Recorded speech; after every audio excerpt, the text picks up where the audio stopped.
Pessoal, o Chris Kitts não sabe que ele já vai entrar de cara aqui no nosso podcast. A gente tem coisas muito interessantes para falar com vocês hoje sobre aquelas luzes que apareceram nos céus, né, lá da China, aqueles pilares de luz que vocês estão vendo aí na imagem. E também nós vamos falar sobre aqueles flashes que aconteceram durante o terremoto de 7 graus de magnitude que teve lá no México esta semana, certo? Eu convidei o Chris Kitts porque ele é o nosso superintendente destes assuntos climáticos, ambientais, energéticos, ressonânticos que acontecem.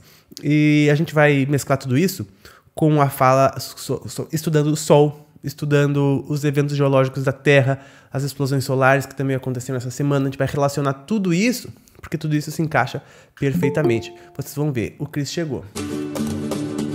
Tcharam, Chris Kitts, já estamos em gravação, seja bem-vindo, está pronto.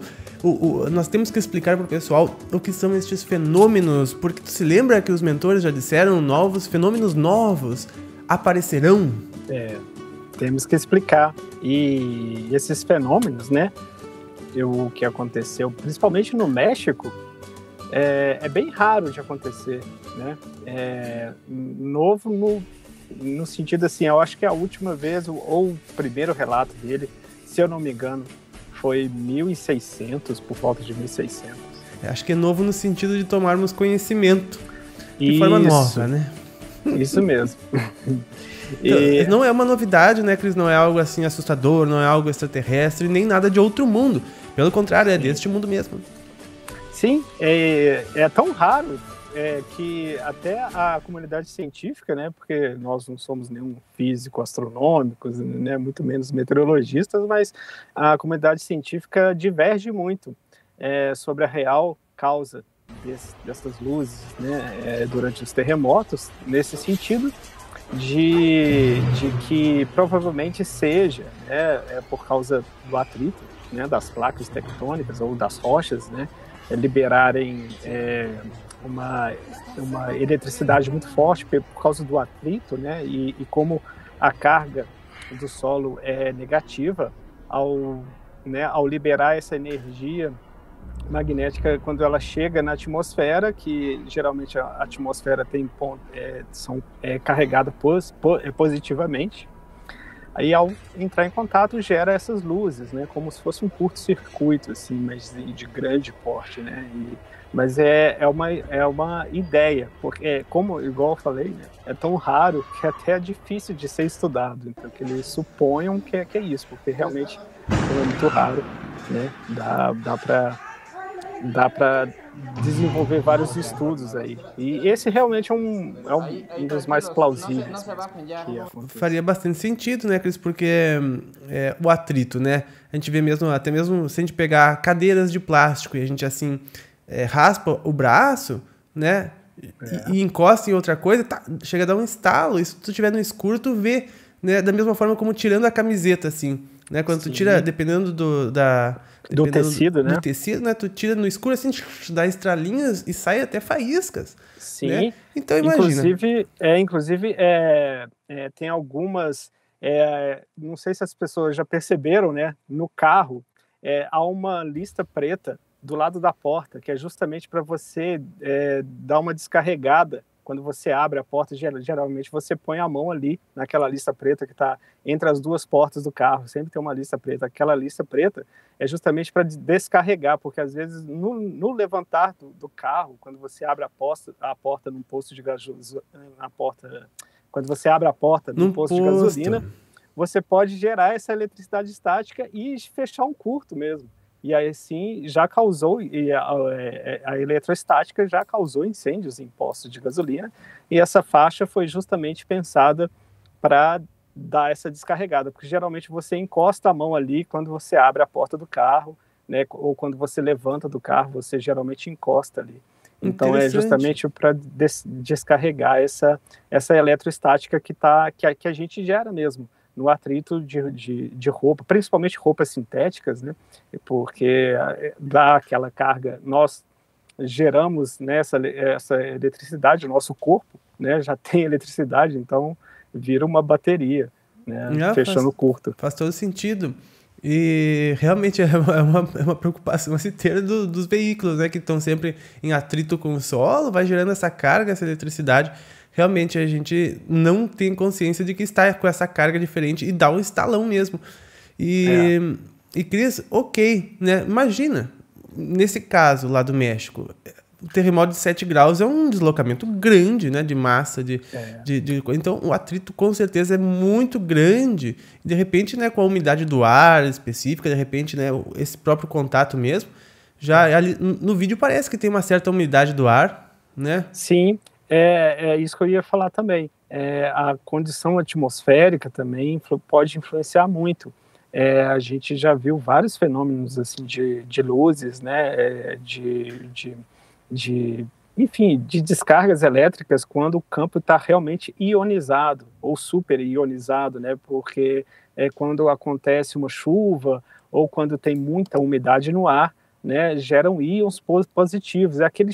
De vez em quando, aquele cheiro próprio, né, assim, de umidade, de chuva, aquele cheiro do ar de íons mesmo, que inclusive é uma observação que quando os nossos amigos greys estão perto de nós, a gente geralmente sente esses cheiros de íons. A ionização, né, do a ambiente. ionização do campo, Claro, por causa do porque tamanho eleva da energia o campo. que eles têm.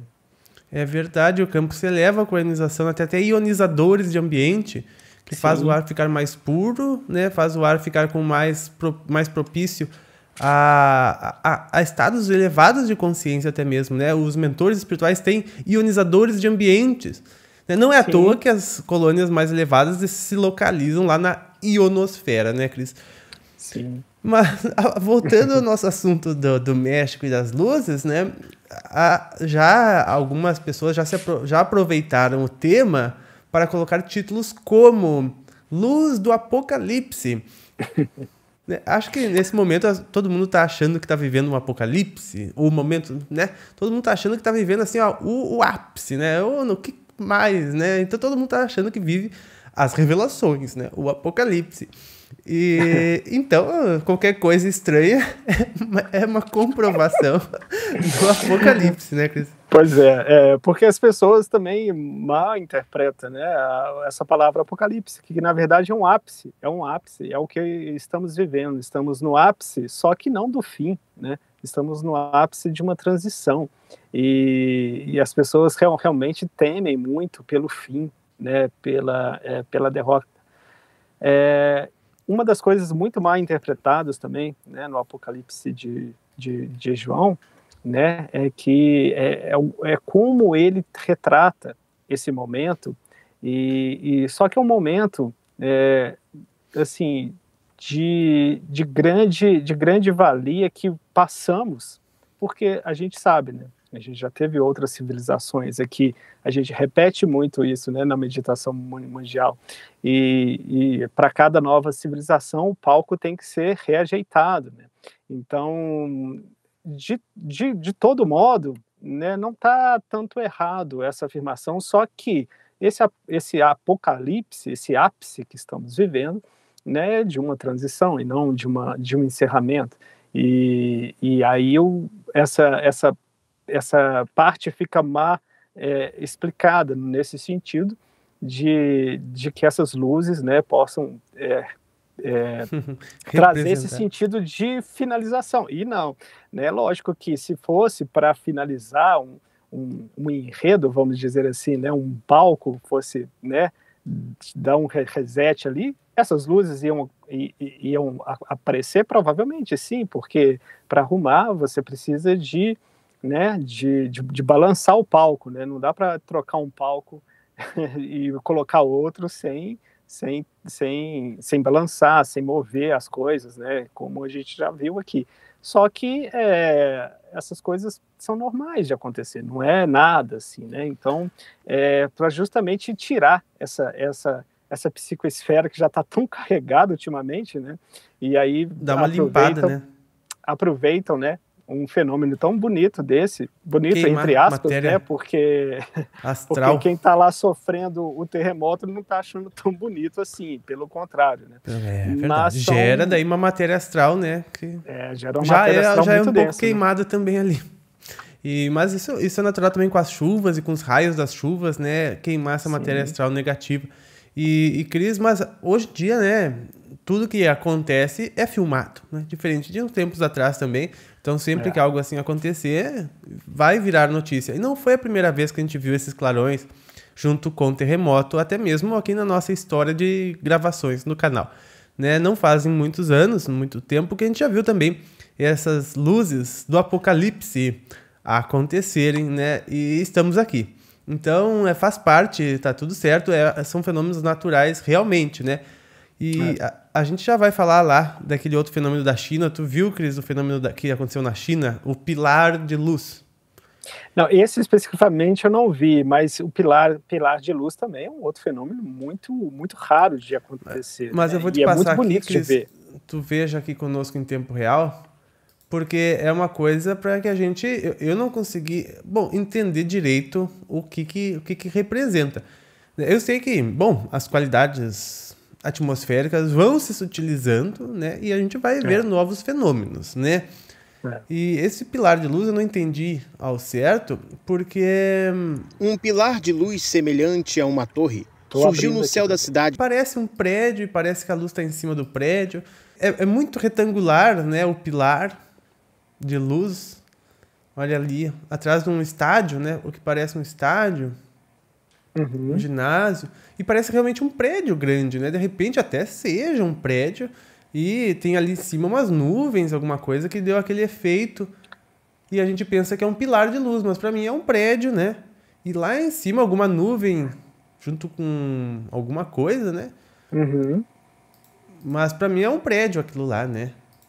A gente já viu pilar de luz lá nas esfinges, a gente já viu pilar de luz realmente, no México. Realmente é um prédio. Cabe até a gente procurar saber aqui para a gente poder falar corretamente. Ali realmente é um prédio e provavelmente deve ter tido algum fenômeno eletrostático também, porque as nuvens estão bem baixas, estão bem carregadas. Ou refletindo a luz do sol numa certa posição e deu para ver assim, né? Dessa forma. Mas é interessante também, né? Mas também não é algo de outro planeta, né? São acontecimentos curiosos. Mas olha ali, ó, é bem parecido com o prédio que tá ali, né? Sim, ali provavelmente é um prédio, sim. Porque hoje em dia, né, a internet realmente a gente tem que ficar... Hoje em dia tem coisas publicitárias que querem chamar atenção, como foi o caso daqueles monolitos, né? Então a gente tem que sempre pensar primeiro que é uma coisa natural, humana, ok, né? Porque quando não for, vai ser bem descarado que não é. Quando for, não precisa, né, de opiniões e nem de sugestões, né? Vai ser bem... Se nenhum site oficial está comentando sobre, é um fenômeno natural que provavelmente tenha acontecido no prédio. Os prédios da China realmente são muito altos e fenômenos eletrostáticos são vistos em arranha-céus como esse aí da China. Então, provavelmente, realmente seja um fenômeno eletrostático ou o Sol se refletindo mesmo, que eu acredito que nem seja muito, mas pode ser, né? A gente está vendo ali que está bem nublado e às vezes a nuvem não está tão alta, né? E aí o sol está refletindo na parte superior do prédio, que está acima das nuvens. Por isso que chama arranha-céu, não é à toa, né? Porque geralmente as nuvens ficam abaixo, dependendo da estação do ano, né, da carga eletrostática que está no ar enfim, de uma série de variantes. A gente já viu várias fotos também muito bem tiradas, muito bem feitas, de arranha-céus acima das nuvens, né? Então as nuvens bem baixas e aqueles arranha-céus. Então acima das nuvens o sol está perene ali, então ele bate e reflete logo abaixo, né? A gente não sabe também aquele prédio lá, se ele tem calefação, como é que é, o que trabalha lá dentro do prédio, às vezes ar-condicionado, às vezes, né? E também, hoje em dia também tem muito CGI, né? Que é aquela criação gráfica sobre a realidade, que é muito complicado de tirar conclusões, né? Teria que ver sobre coisas oficiais, mas o que parece realmente são efeitos da luz, né? Naquela umidade lá e na composição do prédio. Não tem nenhum site oficial falando sobre. então provavelmente seja uma coisa muito normal. Porque se fosse alguma coisa extraordinária, as principais agências de notícias estavam falando e ainda colocando títulos como esse que a gente falou, Luzes do Apocalipse. Eles não iam perder essas chances. A gente já viu coisas muito mais, assim, impressionantes, como, por exemplo, uma cidade aparecer no alto, né? Uma cidade inteira lá na China, por causa da poluição, né? Que chegava a refletir os prédios, né? E parecia que a cidade estava flutuando lá em cima. E, mais uma vez, aquilo lá viralizou, né? São coisas muito interessantes, são fenômenos interessantes. Tamanho era a cristalização, né? A cristalização começou a refletir e virou uma coisa assim, um fenômeno mesmo, né?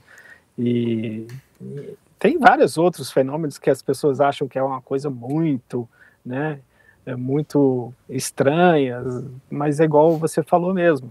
As pessoas, os nossos amigos espirituais, nos disseram que a gente ia presenciar isso, né? Presenciar coisas diferentes, mas não que essas coisas começassem agora, é porque a gente não tinha tomado consciência dela. Como aqueles skycakers, né, que a gente ouviu ano passado, esse ano também ouvi, que é aqueles barulhos no céu que acontecem. Né? Tem várias explicações também, por isso que chama terremotos no céu, né? Porque é skycaker, mas na verdade barulho terremoto de fundo.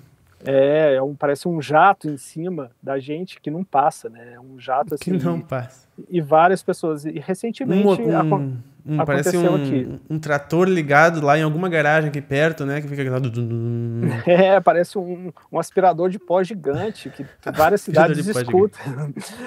Então, até recentemente, foi no início, no final do mês de agosto, aconteceu aqui em BH. Para saber, né, se realmente está acontecendo mesmo, eu entro no Twitter e aí sim, várias pessoas estão falando que está escutando o mesmo barulho. Sim. Então, é bem interessante, porque às vezes pode ser mesmo também aqui. Um carro na garagem, né? O carro na garagem do vizinho. Já escutei bem mais até do que atualmente esses barulhos de fundo. Né? Tem coisa a ver com a ressonância Schumann também, né? Um monte de coisa que vai ser assunto para outros podcasts aqui no canal, porque a gente tem que falar agora também, Cris, sobre esses momentos atuais. E hoje, dia 9/10, estava para chegar uma até temida ejeção de massa coronal na Terra, que muitos falaram que pronto, é o fim da internet, né? Outros é o fim da energia elétrica e vamos entrar nos dias de escuridão de agora em diante. Porém, o Cris e eu, não é de hoje que nós estudamos o Sol e seus movimentos, e esta que está para chegar e está chegando não é lá grandes coisas se comparadas a outras que já teve muito maiores e que não fizeram estragos nas nossas infraestruturas, né? Então, o pessoal também já pode se acalmar, né, Cris?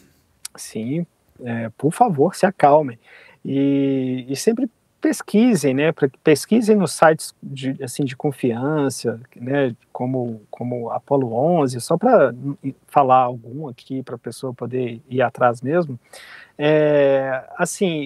Falaram do dia 7 de setembro, mas, na verdade, essa explosão que teve, que falaram que ia chegar no dia 7 de setembro, na verdade, atingiu a Terra no dia 6, e inclusive aqui em BH eu senti um pouco, assim, sabe, a energia oscila bastante, principalmente onde tem estabilizador ou no break, você sente ele piscando mesmo, sabe, ele dando estalos, assim, mas é comum isso, né, como outras coisas também são comuns, mas nada alarmante, influencia em lugares altos, né, BH tem uma altitude, né, relativamente alta, então você sente um pouco mais nas altitudes, né, e aí tem essas possibilidades de você checar, e provavelmente, né, o dia 10, a gente não está recebendo ainda, provavelmente vai chegar no final de semana, mais uma outra, mas é classe C, classe B, no máximo, sabe, não tem nenhuma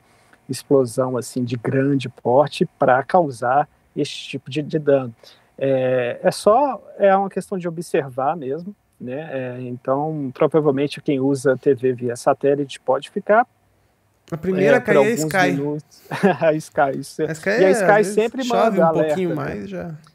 Inclusive, a Sky, ela sempre manda alerta para os assinantes que tem explosão solar. Então, no tal dia, por acaso, se você ficar sem sinal, eles explicam o porquê, o dia, a data, a hora, que pode ser que venha a ficar sem sinal. Mas não por danificar o satélite, mas sim por corte do sinal, né? Não chega a danificar o satélite, mas corta sim os sinais. Principalmente os rádios amadores que utilizam dessa tecnologia ainda. O nosso planeta usa muito rádio amador, principalmente a polícia, bombeiro, marinha, exército, enfim, várias entidades e vários órgãos usam, aviões principalmente usam essas frequências de rádio. Realmente fica muito difícil quando você tem uma explosão solar, você manter uma qualidade de transmissão aceitável e entendível, né? Então, realmente afeta essas áreas por ser uma onda eletromagnética. Então, essas ondas eletromagnéticas dos rádios que estão por aí em volta da Terra são bem mais fracas. Então, a onda eletromagnética causada pelo Sol, porque, na verdade, quando a explosão solar chega aqui na Terra, é um ricochete, na verdade, ela já passou pela Terra, só que o campo gravitacional da Terra puxa ela de volta, entendeu? Mas com menos intensidade, por isso que dá os efeitos das auroras, que são lindos e admiráveis sempre, né? Aqueles efeitos da aurora, na verdade, é o retorno dessa explosão passando pela Terra. Muito interessante, Cris. Então a gente já pode ver aí que caso grandes eventos solares aconteçam, né, a gente vai ver os primeiros resultados na perca dos sinais de rádio, né, nos sinais de satélite, como TV via satélite, internet via satélite, né, e até mesmo comunicações de GPS e comunicações de rádio normal, como das nossas emissoras de rádio, né, AM, FM.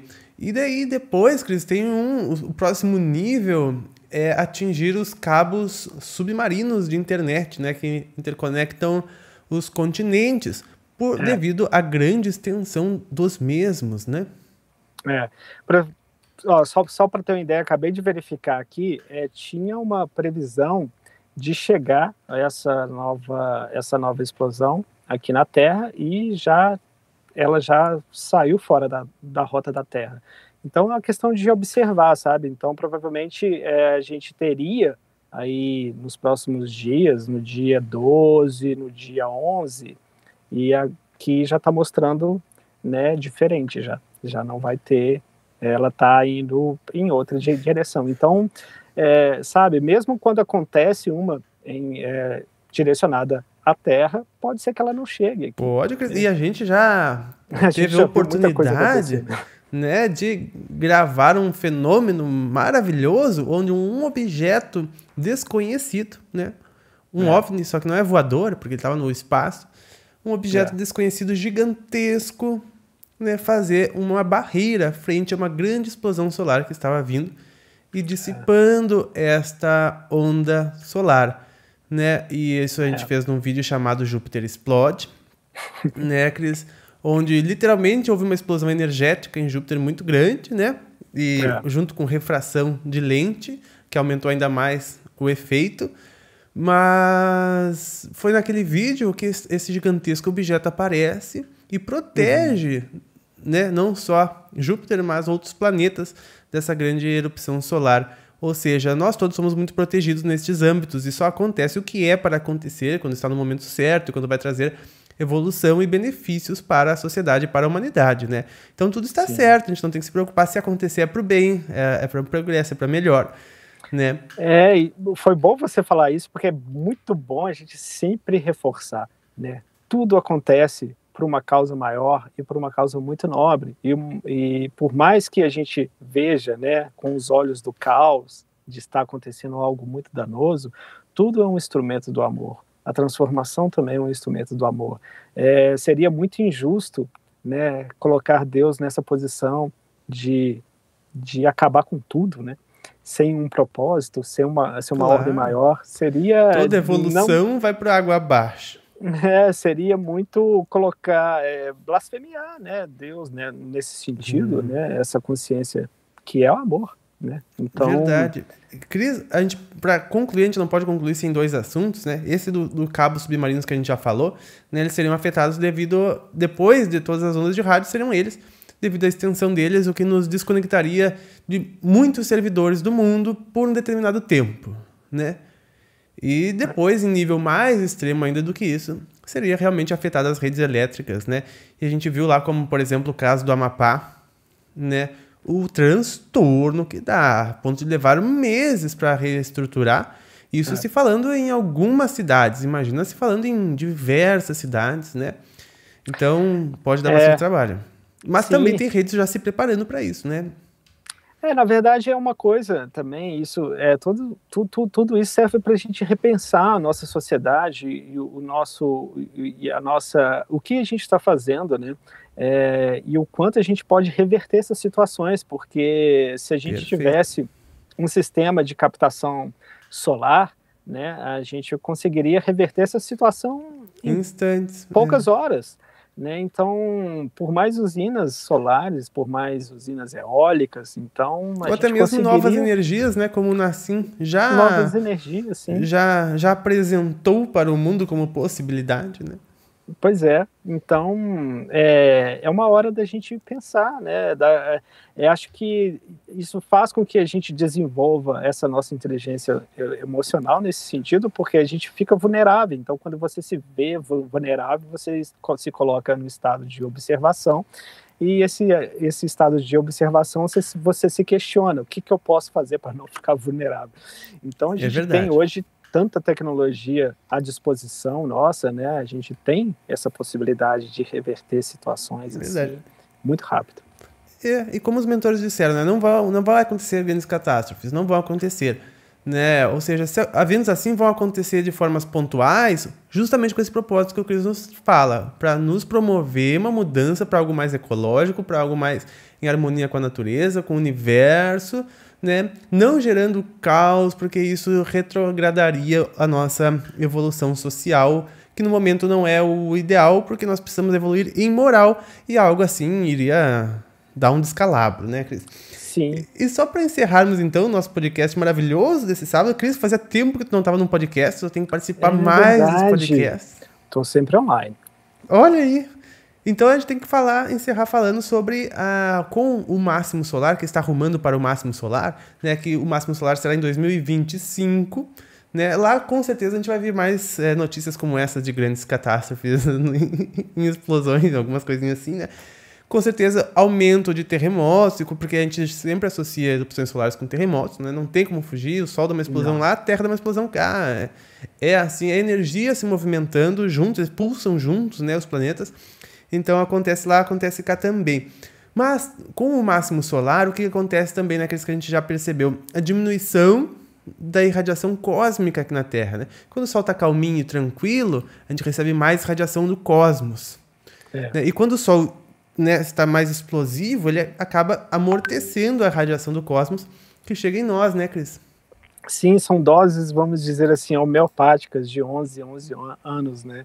Porque os raios cósmicos, né, tem alguns estudos que levaram a criar novas áreas de estudos, como a biocosmologia, né, que estuda a influência dos raios cósmicos justamente em doenças cardíacas, ou seja, é justamente aonde o cosmo quer atingir mesmo o nosso coração, quer que a gente tenha um update muito rápido. Então, os raios cósmicos têm uma capacidade de influenciar o nosso DNA, de mudar, tanto que ele é medido justamente para os aviões de grande altitude, né, que ficam expostos muito a altas altitudes, a radiação cósmica, né? Então é calculado sempre, é medido todos os dias os raios cósmicos para justamente essas pessoas que fazem voos com muita duração em altas altitudes, né, não ficarem tanto expostos. Então, à medida, se o dia tiver com muito raio cósmico, as equipes né, as empresas aéreas sabem que não podem ficar muito tempo naquela altitude de cruzeiro, então abaixa um pouco o avião. Então é por isso que é medido os raios cósmicos. E aí tem a contrapartida que quando, né, tem muita explosão solar, que é os máximos solares, ele diminui de tanta explosão, de tanta carga eletromagnética, né, se cria um campo, a Terra fica mais protegida, vamos dizer assim, dos raios cósmicos. Que legal, Cris. Olha, maravilhosa essa nossa conversa. Espero tu mais vezes aqui no podcast, né, Cris? Tem que vir mais. Pode me chamar, tô sempre à disposição. Maravilha. E você, pessoal, se você gostou, deixa o like, deixa o seu comentário, que eu e o Cris vamos ficar aqui lendo, respondendo e olhando os comentários, tá? A gente agradece muito a tua presença, a tua participação aqui no canal. Deixa o like se você gostar, se inscreva no canal se não é inscrito neste maravilhoso botão que aqui aparece. Porque a gente sempre quer atualizar vocês do que acontece no universo, na vida, no autoconhecimento e o principal, né, Cris, dentro de cada um de nós. Esse que é o principal. Obrigado, Cris. Eu que agradeço, sempre uma honra. Um grande abraço e até mais.